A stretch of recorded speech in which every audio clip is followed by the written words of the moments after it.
Hello and welcome back to the Forensics Detailing channel. Today we're going to be talking about an up-and-coming test. Can you guess what we're going to be doing? A best of the best comparison here on all-purpose cleaners. Before we do, I'll just let you in on some other things I'm doing as always. I'm building a new tool rack here. It's going to go here. It's the last bit of space that's left really in the garage because I haven't got enough tools, and I've got my flex tool rack here.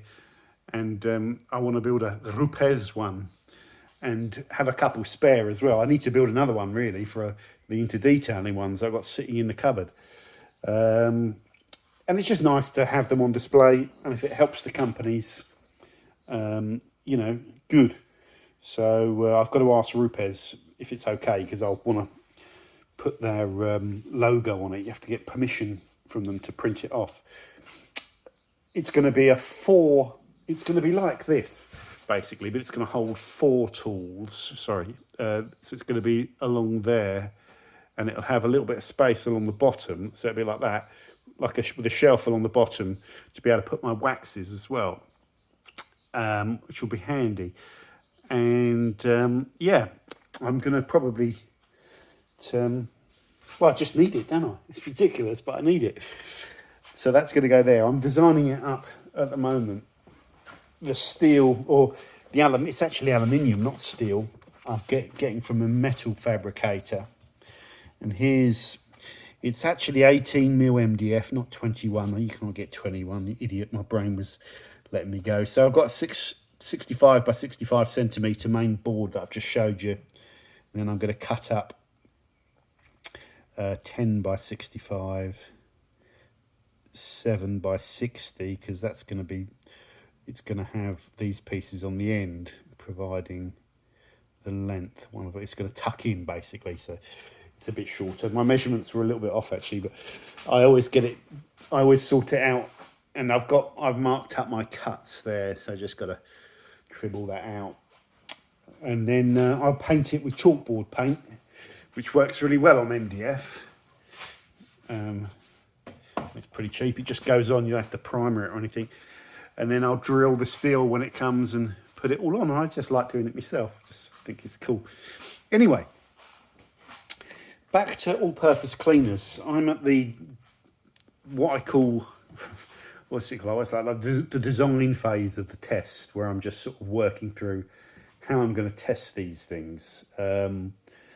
Now, my criteria is that none of them are ready to use. They must be concentrated or ready to use APC. I know some people want it. I'm not having a go at the companies that sell it, but you know, I don't want a ready to use, and most of you shouldn't, because you're paying for a tiny bit of surfactant with 90% water. So you buy them concentrated, and you know, they last you a long time.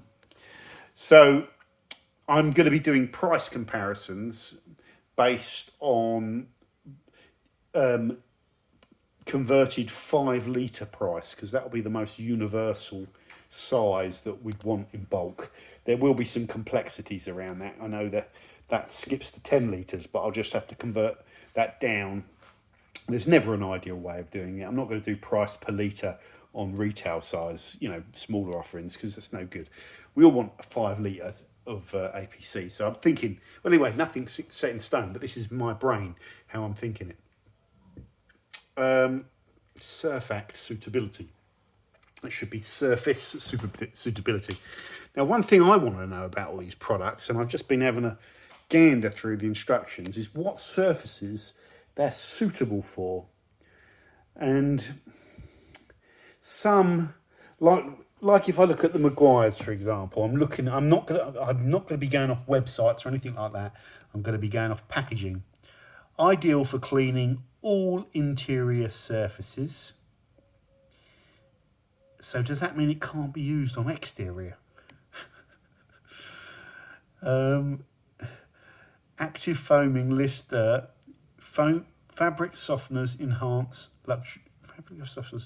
luxurious results. Okay, so this really seems to me, for an all-purpose cleaner, you know, I know it sounds obvious, but I want to know if you can clean engine bays with it, if you can degrease with it and all that sort of stuff. So I will be going through and checking all this. I don't like these bloody fold up label things. I won't do it now, but it's really important. And I don't know how I'll cover that in the test, because like if it doesn't say that it's suitable for exterior surfaces, and I know you can clean tyres with it, I know you can clean engine bays with it, but if it doesn't say that, am I misusing the product, and is it unfair on Maguire's? If it doesn't do well in an engine bay cleaning test, for example, and it's not designed to do that, is it unfair on Maguire's? So I have to think about things like this.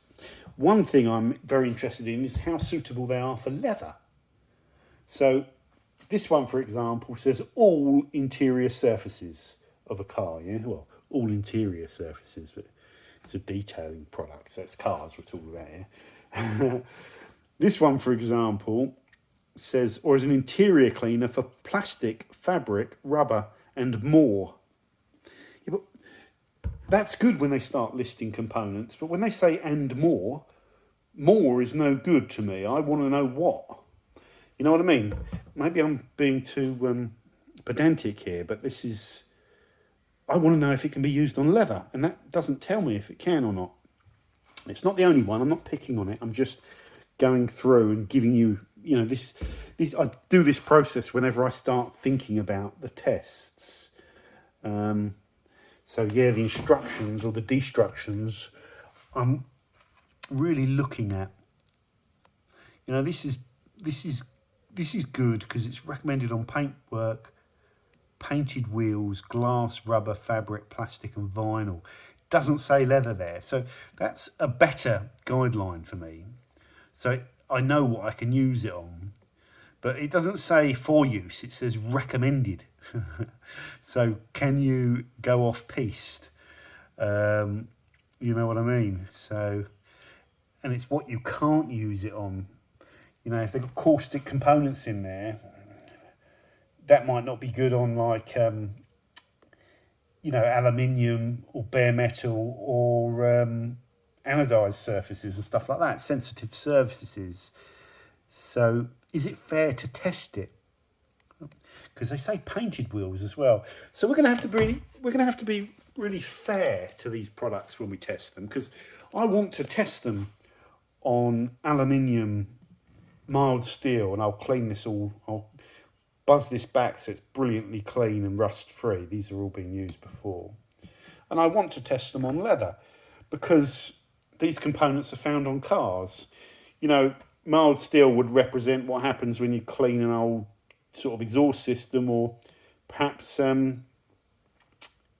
brake calipers that are unpainted that can go corrode really easily. So that's why I want to test these sorts of things, because then it gives us better results. But yeah, it's a fine line between testing it and then being unfair to the products if they tell you not to use it on that. So instructions are very, very important. And so far, I haven't found any of these products that are being good on instructions. Highly concentrated, phosphate and solvent-free, alkaline, universal cleaner. Well, universal cleaner means everything, doesn't it?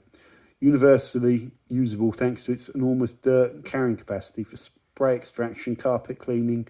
We recommend, you've got a foam inhibitor you can add to it, which is too complicated. I'll just settle with the foam. Quick separating, testing, accordance, test concentration, 10% solution. Yeah, so recommended cars, recreational vehicles, workshop, industrial floors, machinery. So it's a universal cleaner. Yeah, but it's a bit vague. On what it's still, I want the surfaces not to use. I want to know the surfaces in a car that I can use it on, the surfaces that they recommend you don't use it on. So that's not telling me anything there about those specific surfaces. By the way, they've all got the good symbols that you need to have in the UK to be, sellable. So I'm just reading this one. So here we go. All-purpose cleaner designed with the toughest cleaning jobs, but still gentle enough for everyday cleaning of plastic, fabric and vinyl. Again, it doesn't say leather. Concentration, yeah, doesn't give me any warnings about you know, bare metal alloy wheels, is it suitable for that? And that's the sort of stuff I want to know.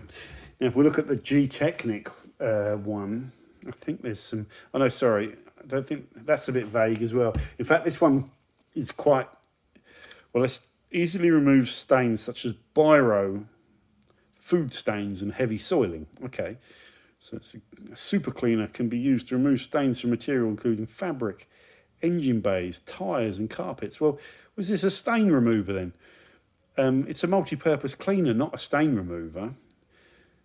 But it seems to keep mentioning stains. This versatile product can be diluted or used neat for more stubborn stains. Or for, you know, there's a thing about staining on this one. And I think that's about it. Remove stains with ease. There it is again. Yeah. Yeah, so again, I'm none the wiser, really. I'm none the wiser. Is that safe for leather? Is it safe for bare metal? Now look at the Car Pro one, for example. Note, do not use undiluted. Do not use on leather. Do not use on bare aluminium or other uncoated metals. Thank you. Thank you. That's what I'm looking for. So this is getting closer to what I'm looking for. Multi-purpose cleaner for exterior and interior use. And pre-wash cleaner as well, tucked away down there at the bottom. So that's interesting. So again, there's no little product blurb where it can tell me, you know, give me the blurb. There's a precaution there, and that's a get out jail free card. Test on an inconspicuous area, but okay, fair enough. For heavy dirt. Yeah, 1 to 20 with water. You can use stronger ratio for heavy dirt. So 120 normally. 100 is sufficient for high pressure cleaning, so 1% PIR, which is typically, you know, about 1 to 7 in a lance. Apply using a sponge. Ooh, you evil people. Brush or spray bottle, rinse off. Yeah, okay. That's the best so far. That's the best so far. So don't use it on anodized. Did it say that as well? Which, yes. Hold on.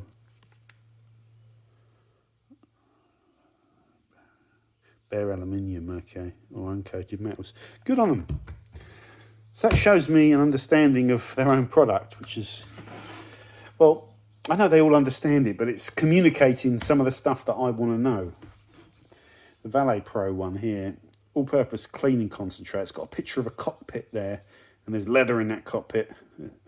If it's on that picture, you'd assume that it's for cleaning the inside of that car. Leaves a fresh citrus peach smell. It's a smell. It's not. They've got a citrus, obviously. This is their all-purpose. Will remove bug splatter, so it must be outside, and light degreasing. So that's good. So you'd think it'd be suitable for engine bays. Dilute it 1 to 10. These instructions don't allow any leeway. So it doesn't say it can be used neat. It doesn't say dilute it 1 to 50. It's dilute it 1 to 10. Spray the affected area to dwell, but do not dry, agitate it, and wipe clean, you know, or rinse off. Well, yeah, I mean, these instructions, you've got to be careful with these directions, because you're gonna want to also rinse it in certain circumstances if you're using it. I think they've made a little bit of a mistake with just saying use this 1 to 10, but because that means now that's the only option we've got with that particular product. So all testing for this, apart from pound-to-pound PIR testing, which is something I'll talk about, has to be done at 1 to 10. Kind of keeps it simple though, but you tend to change that. If you're degreasing an engine bay with it, you might use it 1 to 1. If you're cleaning leather, you might use it 1 to 50, just to give it a light wipe over. So these are all the considerations. Now, when you read this one from Built Hamber, Surfex HD, high-powered water-based degreaser. So it's a powerful water-based degreaser. It's very technical, isn't it? Rather than just saying APC, providing levels of cleaning power equal to harmful solvent-based formulations. It's really strong, this stuff, at degreasing. You know, that claim is pretty true. It can degrease as good as, you know, mineral spirits and stuff like that. Based on new generation of biodegradable surfactants. So it's also surfactant based rather than using, you know, phosphates and hydroxides and stuff like that to really give it the poke. Surfex is powerful, pleasant to use, and environmentally friendly. Consult technical data sheet before use. Okay, we will do that because they've got it on there, and hopefully that will answer a lot more questions. But actually, I said no going to websites, but it says on there, consult technical data sheet. So should we do that? Probably, because we need to. Use from 1% in water for light duty and up to neat for heavy duty grease and grime. That makes sense to me. Use on cool surfaces. Trial at small scale before use. Yeah. So let's just have a look at the consult technical sheet. They said that again on the back. So we will do that. Test on small scale. Dilute to suit. Start at 1% to 10%. So that's quite a variance. Yeah. I mean, I know this product. I use it at 10% for heavy cleaning and 1% for interiors. Sometimes I'm a bit lazy and I just spray the 10% into a wet microfiber cloth. Spray and brush liberally. Yeah, do not allow to dry. Power wash or rinse with water. That's interesting, isn't it? Because if you're using it inside, you can't always rinse if you're wiping over a dashboard with it. But I suppose then your best, you know, you're not going to get a tap out and rinse your leather dash down. But I'm not. But you might get a wet cloth or something to rinse it off. So surfactants are rinsable. Okay. The Geon APC concentrated all-purpose cleaner. Lovely cracking bottle as always. Keep these bottles. When I run out of this APC, I'll put some of the other products in here. Just it looks so damn good. Powerful cleaner for all exterior and interior surfaces. That answers my question. So you can use it for anything, okay? Unless it says otherwise. I don't know what that is. That's your legal warnings that you need for the stuff. It must have that red triangle square, you know, diamond rhomboid thing.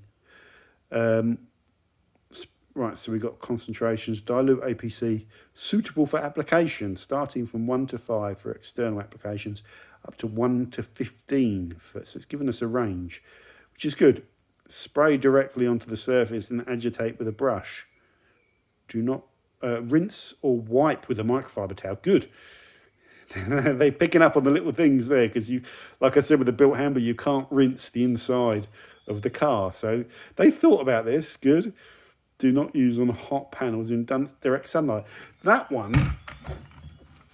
instruction is probably the only one. CarPro gets close because it tells you what you can't use it on. Built Hamburger are telling you to read the technical sheet, which I will do, and hopefully that will answer some of the questions. Apart from that, I have lots of questions. You could argue that's answering everything, but I'm not sure. This one is a bit funny about staining. This one's not telling me what I can't use it on fully. It gives me some idea. Anyway, we've been through that. So that's just what I'm brainstorming, guys. What do you think about that little brainstorming exercise? I didn't check the Sonax one, did I? I hate these. I hate it when they blast out all the instructions like that. There it is. All-purpose cleaner for vehicle valeting, for cleaning of all interior and exterior areas. Good. So that means leather, because it says all, but I'll check that out a bit more. So that one might be meeting the requirement as well. So that's my surface suitability questions and instructions, distractions, which you have to look at when you do these tests. And I think sometimes, in my opinion, the companies don't always do the best with the instructions. You've got to be pedantic you've got to leave yourself some room for error anyway. You know me, I can chat for ages. Concentrations, because they're going to be relevant to price. So do we factor that in when we do pricing? When we do pricing, I might keep them separate just so we got a clear idea of price per 5 litre. So we've got to clear that there, and we can muddy the water a little bit, and then do another thing on concentrations to give us an effective value. That might be a first, but we might do that. I put fragrance there because if you're using these in extractors and you're using them in interiors, if they smell of fishy surfactant, which some of them APCs can do, you know, it's not very pleasant. So, you know, I don't want them to be like the old zinging tropical bananas and whatever, but a bit of fragrance that's suitable for a car interior might be nice.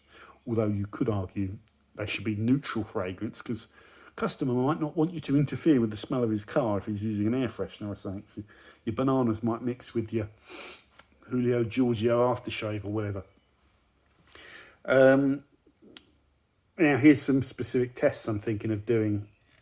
Putting them on, using the products probably at exterior PIR.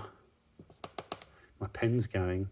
Exterior PIR level rather than neat, perhaps, I think, and putting 1 mil drop on steel and leaving them overnight and observing the levels of corrosion. And I bet you some of them trigger severe corrosion, and I bet you some of them don't. In fact, some of them will probably stop the corrosion almost. They'll inhibit corrosion. Aluminium, what does it do to aluminium if we leave a drop of them at exterior? You know, does it stain the aluminium? I've got some test pieces of aluminium here, which is good. Polycarb, if we put a drop on polycarb and leave it, I've seen before with panel wipes, for example, which are obviously a bit more stronger, they can degrade the surface of polycarb and make it go opaque. So I've got some polycarb down there. I've got clear polycarb actually, which is going to be the one to use, and we've got a completely unused side that's covered, so we're good for the polycarb. None of them say avoid for not use on plastics or polycarb, so we want to see what a droplet that's left to dry can do. Exterior cleaning ratio, a stronger one, I think. Leather. Now, some of them say, you know, some of them might not be suitable for leather, but some of them say they are, because they're suitable for all surfaces. So I have a strip of automotive leather here, top grain, the good stuff, not some heavily processed piece of bonded leather. This is the sensitive stuff, so I'll clean this off. I just need to wipe over the wet cloth, probably. And then I'll cut these into sections, and we will put them on and see if we damage the leather with any of them. Or, yeah, maybe black leather might be more suitable. I've got some different bits of leather, but that's a nice piece, that is, for testing. I might speak to Graham, see if he's got a piece of black leather like this. Or in fact, I'll go down to the place near me, they'll have some. Okay. Righty-ho. What's the next thing? So that's leather. But yeah, that's controversial, because some of the companies could say, well, we've not recommended you use it on that surface. We recommend you use it on these surfaces. So if I do that leather test, and I want to, I need to make sure that's very clear, and I don't penalise products like this or any other ones that, you know, this one doesn't say it's for leather. So if, for example, this melts the surface of the leather or does something to the painted system on it, you know, I have to make it clear that that's from misuse, and you should not factor in the fact it's damaged the leather. Just learn from that test that it's not recommended to use it on leather. That's the way to do it, because I don't want to misrepresent products as well. You know, I want to do this test in a meaningful way and get some meaningful information. I don't want to misrepresent and damage them, because then every time someone mentions a product, someone will be saying, oh, Forensics Detailing said this melted leather. You know what I mean? It's unfair. So you've got to do it respectfully. We're also, as I always say with my caveat, that every product that I put in here is in here for a good reason. You know, Sonac's major German brand, German regs on chemicals are, you know, pretty extreme. Auto Finesse now become huge. You know, big UK brand. I always like to get their products in the test. Maguire's, I like to get their products in the test. G101, you've got to have in there because loads of valeters and trade guys use this. Koch, you've got to have Green Star in there. All-purpose cleaner, Infinite. It's a Seni one as well from Auto Glands. Perhaps not talked about when people say APCs. Infinite isn't the first one that's mentioned. It's usually Green Star or Surfex or this stuff, isn't it?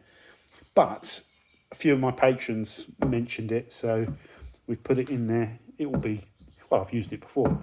I know it's a decent APC, but is it going to win? Is it going to come last? Who knows? G-Technic, I've not used this stuff before. I think it has to be in there. I like to get G-Technic, Carpro and Geon in all these tests. Just modern, forward-thinking brands with modern products. With good branding as well. Carpro, they'll always be in there. Valley Pro, again, I sort of consider them a no-nonsense company, and they've got some good products. They are, I like the fact they're not blingy, they're quite functional. Yeah, and I try and get them in. And they got good surfactants and stuff like that, good cleaners. Their citrus is good. They don't have like flagship product. That's the thing with Valet Pro. They don't have the iconic Valet Pro product, do they? As far as I know, citrus is was probably one of their most well known. Surfex HD, you know, this is an iconic APC, isn't it? Because it's just so powerful. But is it too powerful? Is it like a really good degreaser, but it might be a bit sensitive on the interior? You know, there could, you know, a lot of people are saying this is a strong favourite. Yeah, it is, but strong favourites don't always win. This is the APC that I tend to use, and it's so strong. I notice the difference when I use it to clean out pads. I've gone in to clean out pads before and like try and get the polish slurry out, and it's just like the APC hasn't touched it. And I'm like, oh, what am I bothered? I should have just gone for this one, you know, just reached for that. And then you get this APC on the pad and it just flushes all the rubbish out. It breaks the back of most jobs. This Geon one, I've only really used it for the Geon, sort of when they sent all these new, this is the only one I haven't bought as well, by the way, I think. All the rest have been bought and paid for, including the car chem. So this will be the only one that hasn't been bought. This came over when they released all these new products, and I tested it. And I know it's quite good on fabrics if you just like spray it. Oh no, that's the fabric cleaner. Sorry, it's in the same bottle. I think I've used it for cleaning wheels, maybe wiping over the door cards of the Golf. I know you need to be careful with it. Don't over concentrate it, or you can get white residue that you've got to rinse off, and you don't want to be rinsing inside. So. I don't know. I've used quite a bit of it. Maybe I just used it probably too strong. It's quite. We degrease test that on the dirt simulator, and it smashed through it as well. So it's stronger than your average kind of pre-wash and all that sort of stuff, pound for pound. So yeah, carpet extraction we'll test. Again, where applicable, we'll mention where they're not recommended for that.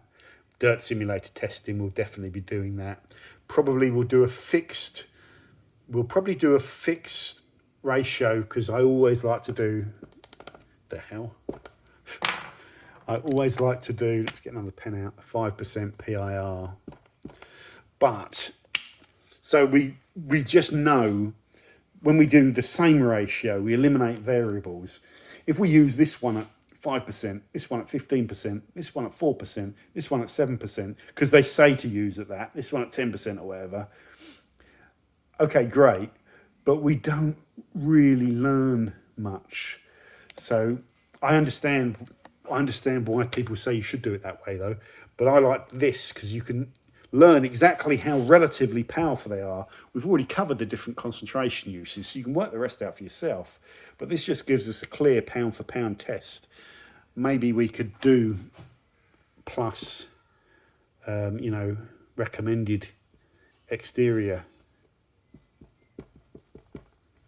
I don't see the point. I do not see the point, because once you've got the pound for pound test, you can, this is irrelevant.